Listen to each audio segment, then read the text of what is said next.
So, it's Thanksgiving, and you have to bring a side dish to your Thanksgiving get together. Lucky for you, we've put together 3 extremely simple recipes that anyone can follow and impress your family this Thanksgiving get together. The first recipe is for a Thanksgiving stuffing, which is probably the most labor intensive recipe, but it's still not too hard to do. You just need about 3/4 of a loaf of bread, or 9 to 12 ounces, and you're going to cube that up and throw that into a bowl or onto a sheet tray. You're going to then spray that down with some olive oil or any kind of cooking oil that you might have, and throw that into an oven at 350 degrees just to toast it up. It could take anywhere from 8 to 10 minutes. While the bread is toasting in the oven, we're going to go ahead and start our prep on the other ingredients.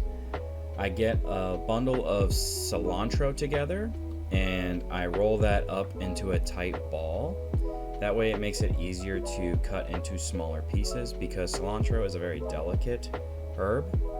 And if you don't handle it with care, you can actually bruise it when you're going to chop it up. So I roll it tightly into a ball. I slice along the edge, going the guide along my fingers. And then as I get down to the base of my finger, I flip it over and then I start slicing it again because it creates this nice edge every single time I run it down. It also gives it a nice fine cut. After that, I turn it sideways and do a single pass through again, just as small as I can to make it really tiny. That's about all you want to do, just so you don't bruise your cilantro. If you don't want to use cilantro, you can also go with sage or parsley. Those work as well, but I like the flavor of cilantro in my stuffing. Next, I grab a few sprigs of rosemary and I pull the rosemary off of the stem. Easiest way to do that is to pull the tips off first at the top of the stem, then take your fingers and run it along the stem downward, and that pops the rest of the rosemary off very easily. Once I have the rosemary off of the stem, I just go ahead and chop it up and mince it down into a fine little piece of rosemary. Everything is supposed to be kind of fine because you just want the flavor, but you don't want it to add too much texture to your stuffing. Now you're going to want to grab about 5 to 6 garlic cloves. Go ahead and smash each one and peel these skins off and mince chop that down just like you did with your rosemary. After that, you're going to go ahead and grab about 5 stalks of celery. I sliced the celery, but I would recommend cutting it down the middle and making it more of a dice because it gives the celery a softer texture and less bite in the actual end of the stuffing. If you like the celery flavor and more bite, then you can just slice it like I did here. Your preference. Now we're going to dice up 1 large onion. Pretty simple as well.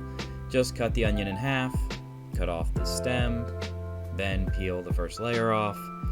Do slices from the root to the end, from one end of the onion's body to the other, as you can see here, and then just slice across those slices. That is how you dice an onion. And now that we have all of those ingredients in our bowl, we're going to top it off with about a teaspoon of thyme, along with our toasted bread cubes. After that, we are going to crack in 1 egg, top that off with some pepper and some salt, about a teaspoon of each, and mix all that to combined. Once you have everything combined, you're going to add in some chicken stock. There isn't a specific amount here. You're going to look for it to have a wet texture look on the outside, but not feel mushy and soaked in. So it should look something like this. Take your mixture, throw that into a 9x9 baking dish, and put that in a 350 degree Fahrenheit oven for about 45 to 50 minutes, or until you reach an internal temperature of 160 degrees Fahrenheit. This should serve about 6 to 9 people. If you need to serve a bigger group of people, you can just double the recipe and it'll serve from 12 to 18 people. Next, we're going to make some good old-fashioned mac and cheese. So we're going to salt boiling water, add in our noodles, cook and strain them out, set them aside so we can make our bechamel sauce. Melt butter in your pot, add in your flour. Now, everyone says it should be equal parts butter and flour. I like to add a little bit more butter than my flour because I feel like it gets a lot of that flour taste out of it when you cook it down with a little bit more butter. After you have mixed those two together and got a blonde roux, you will add in milk in 3 stages, stirring constantly. Once the lumps come together, add in more milk and continue to do that until you don't get any more lumps. Once you have your bechamel sauce together, you will add in your cheese. You will stir that as you add your cheese in batches until it melts in, and you're going to be adding roughly about half a pound of shredded cheddar. Once your cheese has been completely melted in, you will add in about 2 teaspoons of salt, 2 teaspoons of garlic powder, and about 1.5 teaspoons of black pepper. Stir all that in to combine, and then you can get your noodles and add those back into your sauce.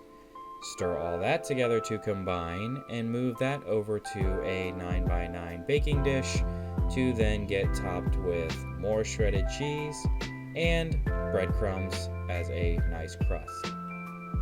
Place your mac and cheese dish in your 350-degree Fahrenheit oven just until you get the cheese on top to melt and the breadcrumbs to get a nice golden brown topping.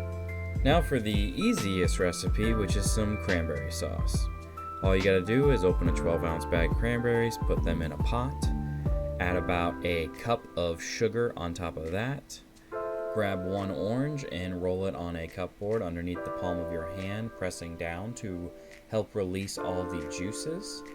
Cut it in half and add all the juice from that orange to that pot, along with all the zest from 1 orange as well. Finally, add 1 cup of water to the pot, put that over medium heat on the stove, and stir until it gets into a nice jam consistency. You can also adjust your sugar levels based on how sweet you like it before you go ahead and do the last step of straining out all the thick bits and making it just into a nice sauce. I hope you found this video helpful, and I do wish you all a happy Thanksgiving this year. Thanks for watching.